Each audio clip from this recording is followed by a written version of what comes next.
Rapat paripurna DPRD Goa, Sulawesi Selatan memanas.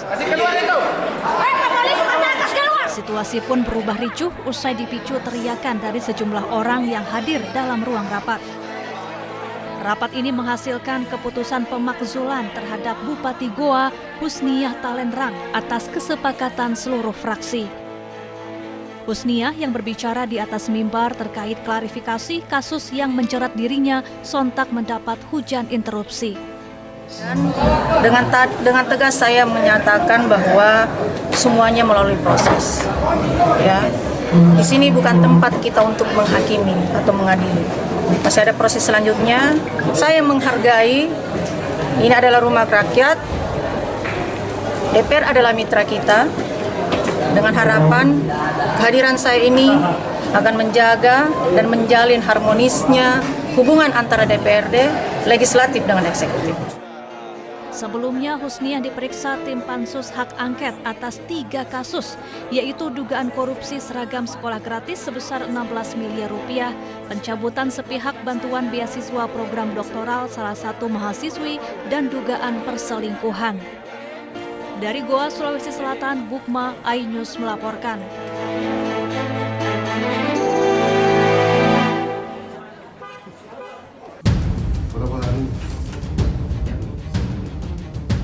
Tim Catanras Satreskrim Polrestabes Makassar menangkap seorang mahasiswa di sebuah indekos di Makassar bersama teman perempuannya.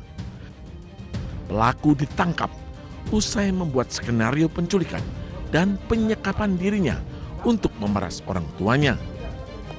Sebelumnya, orang tua EE mendapatkan pesan dari seseorang yang mengaku menyekap anaknya. EE disebut memiliki utang 90 juta rupiah. Orang tuanya diminta segera membayar uang tersebut dengan ancaman EE akan dibunuh. Uang tersebut rencananya akan digunakan EE untuk gaya hidup dan berfoya-foya.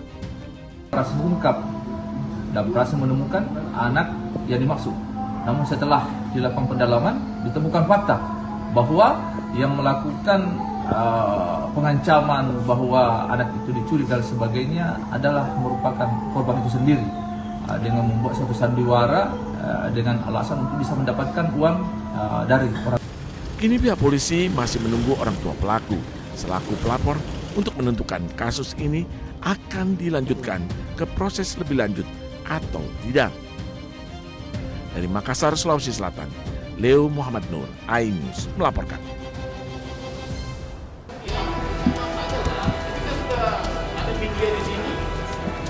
Sidang perdana gugatan perbuatan melawan hukum PMH terkait keabsahan dokumen legalisir ijazah Presiden ke-7 Joko Widodo digelar di Pengadilan Negeri Jakarta Pusat Rabu siang. Agenda sidang adalah penyerahan dan penyampaian perbaikan gugatan dari pihak penggugat yakni Bonatua Silalahi dan Muryono Aladin. Kuasa hukum penggugat menyampaikan majelis hakim serta pihak tergugat telah menerima berkas perbaikan gugatan tersebut. Substansi utama yang dipermasalahkan adalah terbit dan digunakannya legalisir fotokopi ijazah Joko Widodo saat mencalonkan diri dalam Pilkada Solo, Pilgub DKI Jakarta hingga Pilpres yang dinilai tidak memenuhi syarat formil administrasi. Seperti ketiadaan tanggal dan tahun pengesahan.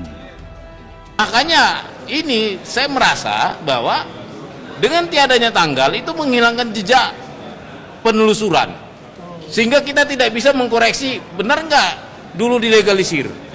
Kita tidak bisa mengkoreksi, dulu kalau seingat saya ada tahun sekian, tahun di waktu yang sama ada juga yang melegalisir. Ini mengaburkan penelusuran kita, seperti itu. Sebelum berlanjut ke sidang pembacaan gugatan, upaya mediasi telah dilakukan sebanyak 4 kali. Namun rangkaian mediasi mengalami kebuntuan akibat ketidakhadiran para tergugat utama secara langsung.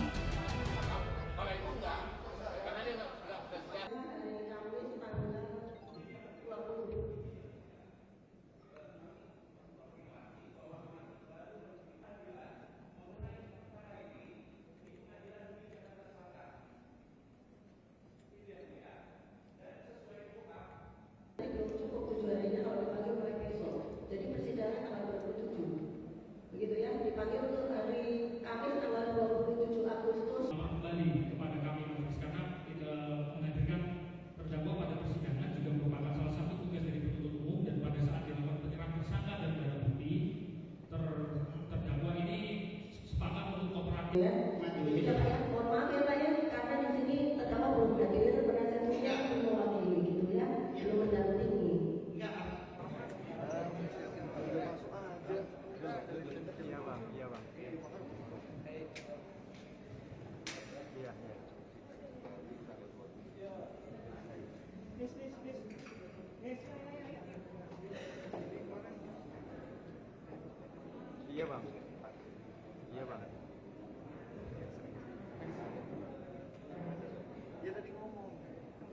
Tasnya mas.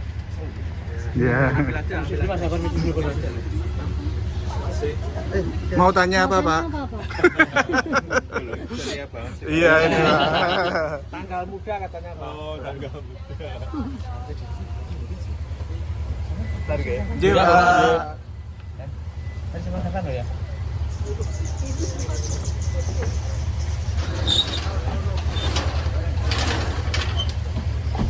Awake dhewe ketok. Ya.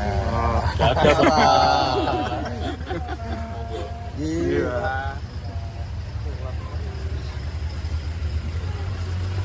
Awas buri mobil, awas. Itu enggak? Ya kalau yakin 100% palsu, mestinya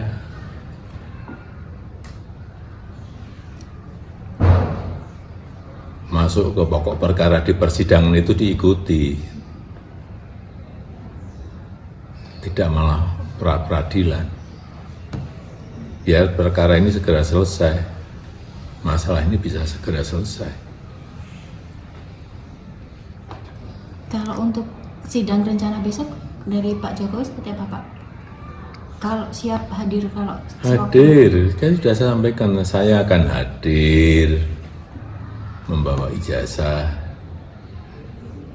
SD, SMP, SMA, dan nanti yang S1 yang sekarang di Kejaksaan, semuanya akan kita tunjukkan. siap. المحكمة بالإجماع ما يلي: أولا تجريم المتهم الفار بشار الأسد ابن حافظ والدته أنيسة تولد 1965 بجناية القتل العمد وجناية القتل القصد لأكثر من شخص والقتل القصد لأطفال دون سن 15 من العمر والقتل القصد المترافق مع أعمال التعذيب والشراسة وجناية التحريض على القتل العمد والقتل القصد لمرات متعددة بوصفها جرائم ضد الإنسانية وجرائم حرب، وبجناية التعذيب والتعذيب المفضي إلى الموت وجناية الحرمان من الحرية لمرات متعددة بوصفها جرائم ضد الإنسانية وجرائم حرب، والمعاقب عليها بموجب المواد 534 535 556 و216 من قانون العقوبات العام والفقرتين ه وواو من المادة 2 من القانون رقم 16 لعام 2022 والحكم عليه من أجل